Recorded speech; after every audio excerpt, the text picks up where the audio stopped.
Tocchet's an interesting candidate in that he does have some head coaching experience. He's been out of the game, but he's been very much around the game, as you mentioned, as an analyst for NHL broadcast this season.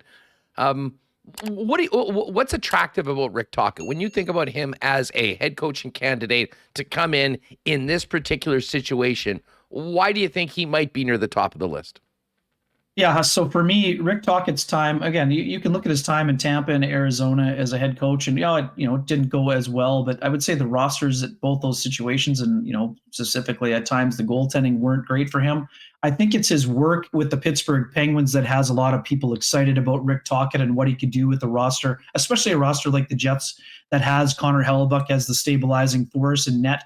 I think he's a guy who is really able to connect with Evgeny Malkin. That's one of the stories we've always heard about his ability to bring out the best in Malkin at a time when Malkin was really in an interesting period in his life, right? I mean, the whole Crosby, they're teammates and they've played together for a long time, but there was always this belief that Malkin was in the shadow of Sidney Crosby at times. And, he sometimes played his best hockey when Crosby was unfortunately on the sidelines and injured. So to me, Tocchet's ability to connect with players is something that is really appealing about his situation. And the one thing that we saw when he was the head coach of the Arizona Coyotes, this is a guy that's in there digging in, doing the drills, doing the skating with the guys. I mean, he's a real player's coach, but he also still has a little bit of an old school, hard-nosed approach. He's an excellent communicator. He really sees the game well. And Huss, we talked about a lot. This is a guy that played the game at the highest level. He was involved in those Canada Cup teams. He was a star in his own team, but he also played a role as a role player on that vintage 87 Canada Cup team. So I think there's a lot of things going for Rick Tocchet in this scenario. And it's not just because he's also a member of the Bald Brotherhood.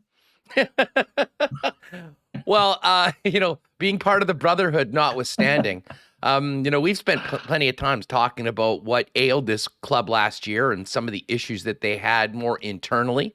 And I think part of the reason why I think so many of us, there was a number of other things about Barry Trotz. The resume speaks for itself, but you knew that he'd be able to come in and command the respect immediately of the leadership group and every player in that dressing room. And listen, you hope that these guys will be professional and would treat anybody the same. But I think there are questions based on what happened last year as to how, certain players would react to different guys based on their resumes. The one thing about Rick Tocchet, with everything that you just laid out, I think he absolutely would command, the respect immediately walking in based on what he's done coaching, but almost more what he's done as a player with the incredible career that he had. Yeah, no doubt about that. And again, this is the one thing that is very odd. And I mean, Dave Lowry played the game for a long time, more than 1,000 games. And I still think he did have the respect of the majority of players, but for some reason, he didn't connect with all of the players, or there were some players on their own program, if you will. So I think that that's an issue that the Jets are going to definitely tackle and attack in this offseason. And I do think that Rick's ability to have played the game at such a high level would certainly help bolster his candidacy in this situation. And yeah, I mean, those are things that I'm sure Rick has expressed in the interview process. I mean, how he would handle certain things, who he wants to be involved, who he wants to have involved in the team moving forward. And, I think it's very simple. I mean, Rick has a good job that he enjoys, but I think, again, his passion is for coaching. And I think that a coaching opportunity would be something that would be appealing to him. And I think that Rick would look at this job, much like the other candidates, and see opportunity. I know there's been a lot of debate over what direction the Jets are going to go or should go on the old social media channels, but it sounds like Rick would be in that camp of thinking that this is not a rebuilding process. This is a retooling and try to be competitive right away process.